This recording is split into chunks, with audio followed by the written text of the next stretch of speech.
बिस्मिल्लाहिर्रहमानिर्रहीम। क्या आपने तारीख के दिलेर तरीन जासूस के बारे में सुन रखा है?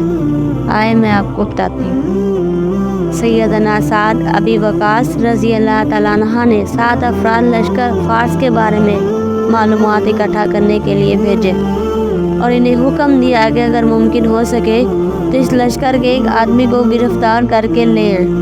ये 7 आदमी अभी निकले ही थे कि अचानक उन्होंने दुश्मन के लश्कर को सामने पाया।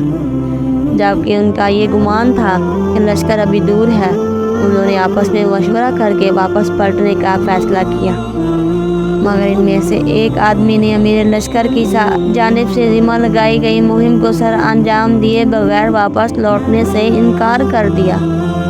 ये 6 अफराद मुसलमानों के लश्कर की जानिब वापस लौट आए, जबकि हमारा ये बतल अपनी मुहिम की अदायगी के लिए फ़ारसियों के लश्कर की जानिब तनहा बढ़ता चला गया।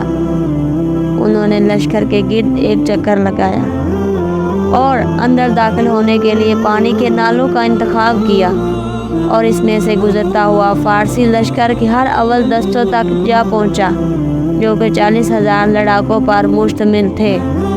फिर वहां से लश्कर के कल्ब से गुजरता हुआ एक सफ़ेद खैमे के सामने जा पहुंचा, जिसके सामने एक बेहतरीन घोड़ा बंधा खड़ा था। उसने जान लिया कि दुश्मन के सुपा सलार रिस्तम का खैमा है।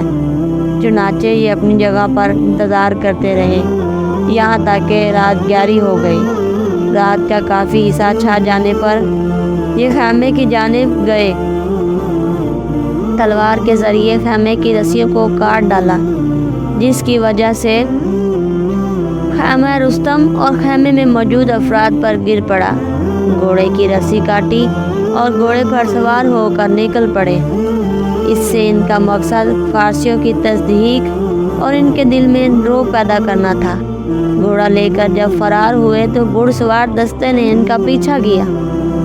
जब ये दस्ता करीब आता तो ये घोड़े को एड़ लगा देते और जब दूर हो जाता तो अपनी रफ्तार कम कर लेते ताकि वो इनके साथ आ मिले, क्योंकि वो चाहते थे कि इनमें से एक को धोखे से खींचकर साद रज़ी अल्लाह अन्हा के पास इनके हुक्म के मुताबिक ले जाए। चुनाचे 3 सवारों के अलावा कोई भी इनका पीछा न कर सका। उन्होंने इनमें से 2 को कत्ल किया और तीसरे को गिरफ्तार कर लिया। ये सब कुछ तनहा अंजाम दिया। कैदी को पकड़ा, नेज़ा उसकी पीठ के साथ लगाया और अपने आगे हाँकते हुए मुसलमानों के मकसद जा पहुँचे। साद बिन अबी वकास रज़ी अल्लाह अन्हा की खिदमत में पेश किया। फ़ारसी कहने लगा, मुझे जान की अमान दो, मैं तुमसे सच बोलूँगा। साद रज़ी अल्लाह अन्हा कहने लगे, तुझे अमान दी जाती है और हम वादे की पासदारी करने वाली कौम हैं, लेकिन शर्त ये है कि हमारे साथ झूठ मत बोलना। फिर साद रज़ी अल्लाह अन्हा ने कहा, हमें अपनी फ़ौज के बारे में बताओ। फ़ारसी इंतहाई दहशतनाक और हज़ियान की कैफियत में कहने लगा, अपने लश्कर के बारे में बताने से कबल मैं तुम्हें तुम्हारे आदमी के बारे में बताता हूँ।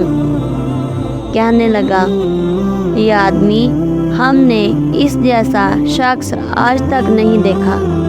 मैं होश संभालते ही जंगों में पला बड़ा हूँ।